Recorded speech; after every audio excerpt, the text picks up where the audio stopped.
Hello मेरे प्यारे बच्चों, कैसे हैं आप सब। बच्चों मैं उम्मीद करता हूं आप सब बहुत अच्छे होंगे।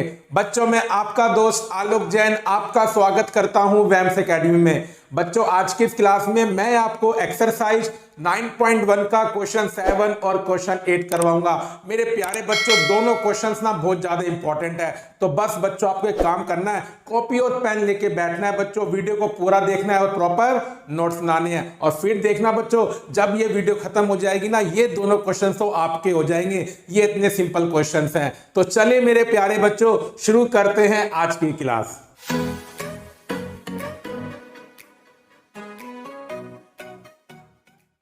मेरे प्यारे बच्चों पहले क्वेश्चन 7 करते हैं। तो चलिए बच्चों पहले क्वेश्चन को पढ़ते हैं और फिर देखते हैं हमें क्या क्या गिवन है और क्या क्या फिर हमें फाइंड करना है। तो देखिए मेरे बच्चों, from a point on the ground the angles of elevation of the bottom and the top of a transmission tower fixed at the top of a 20 metre high building are 45 degree and 60 degree respectively, find the height of the tower.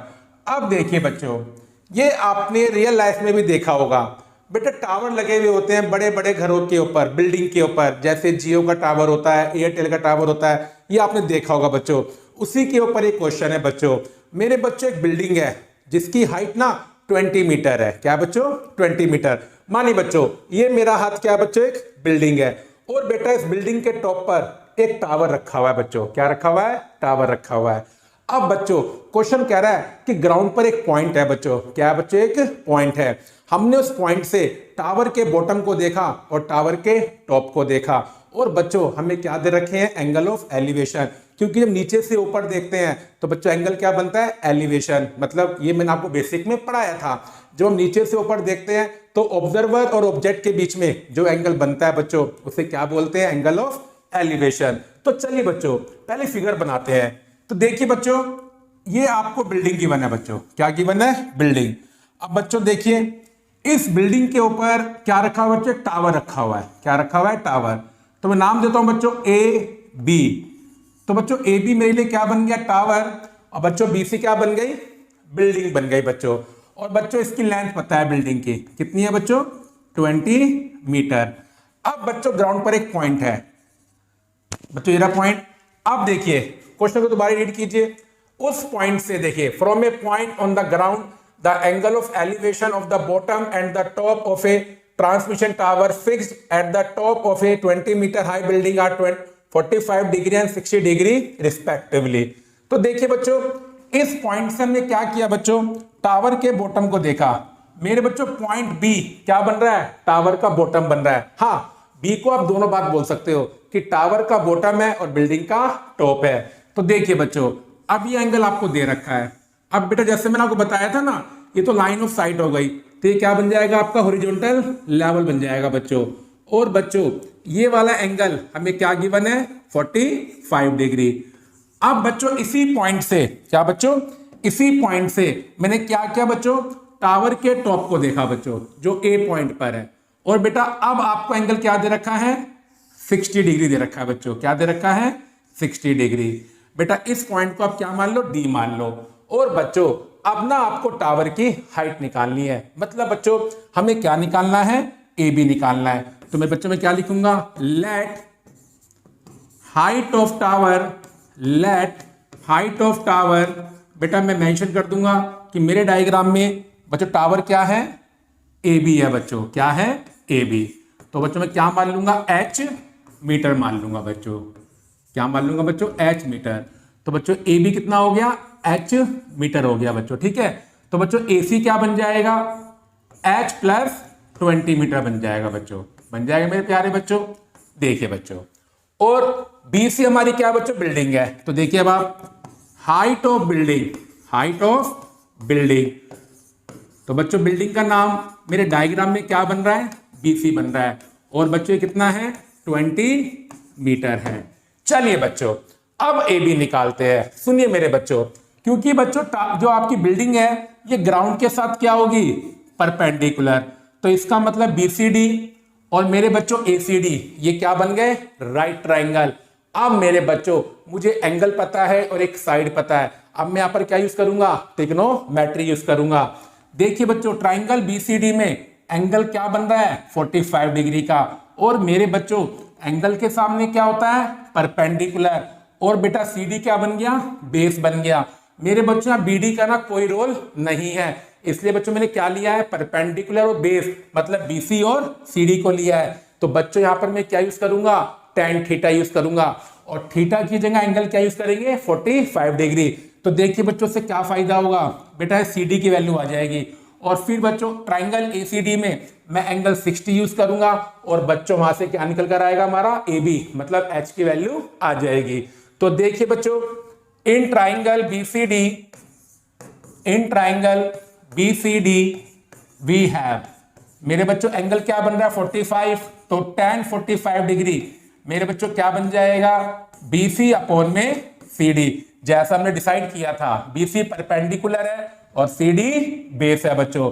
tan 45 degree की value बच्चों 1 होती है।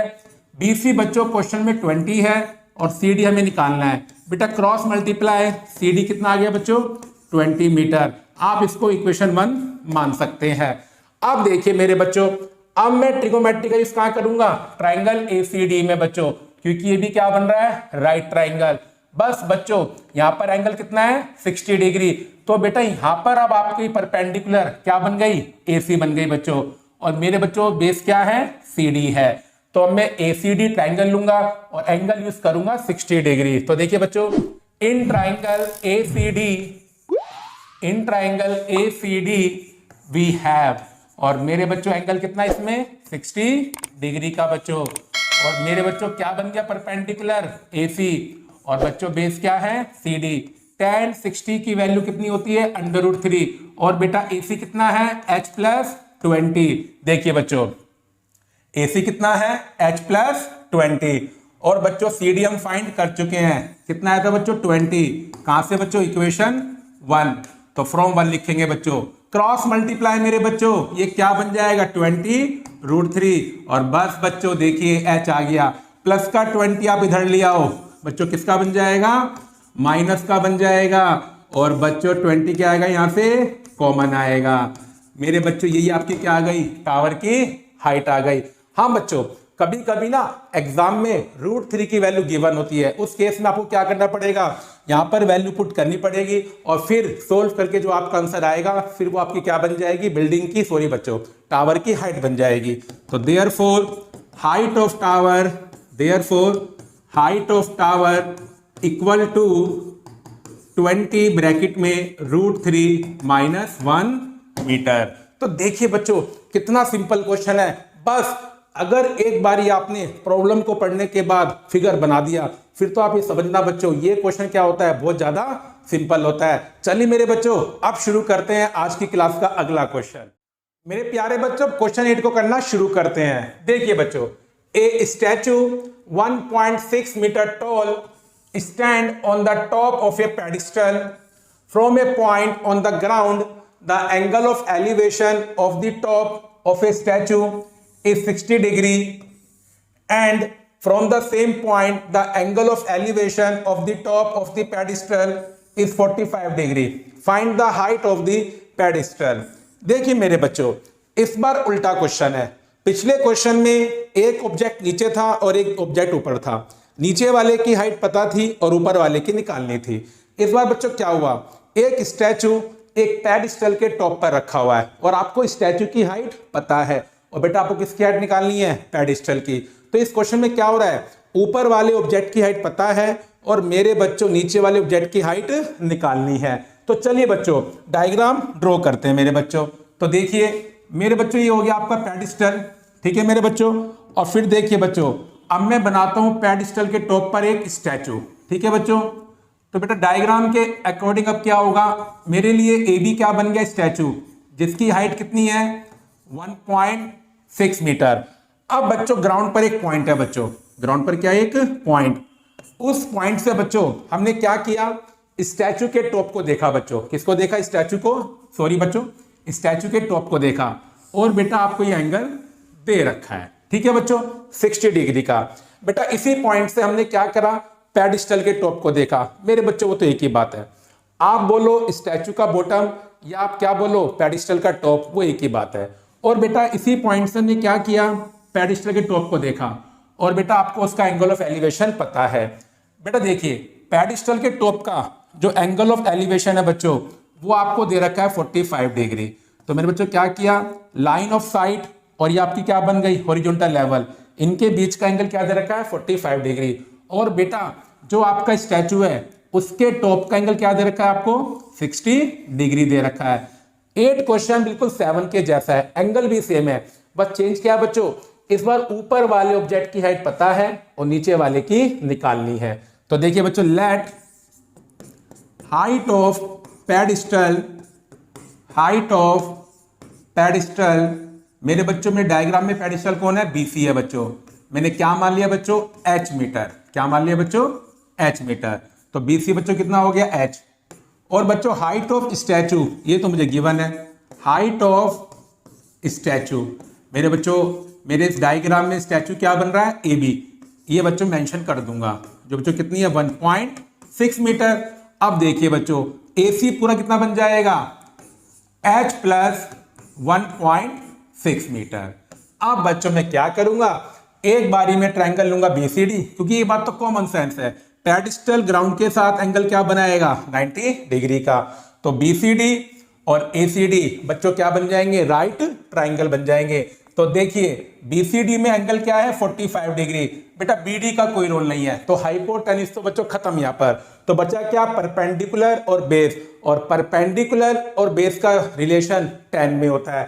और बेटा angle क्या use करूंगा मैं 45 degree. तो देखिए बच्चों in triangle BCD, in triangle BCD tan 45 degree बच्चों क्या बन जाएगा, BC अपॉन में CD। बच्चों tan 45 डिग्री की वैल्यू कितनी होती है 1, मेरे बच्चों BC को मैंने H मान लिया है और CD मुझे निकालना है, तो बच्चों CD कितना आ गया, H मीटर ही आ गया। चलिए बच्चों अब जो दूसरा राइट ट्राइंगल है ACD, इसमें क्या लगाते हैं, ट्रिग्नोमेट्री। अब बच्चों एंगल क्या बन रहा है 60 डिग्री का, बेटा AD का कोई रोल नहीं है, क्योंकि 90 के सामने AD है, तो AD क्या है हाइपोटेन्यूज, इसका कोई रोल नहीं है। दोबारा क्या यूज करेंगे, tan थीटा। बस बच्चों थीटा कितना बन गया 60 डिग्री, 60 के सामने AC परपेंडिकुलर और CD बेस।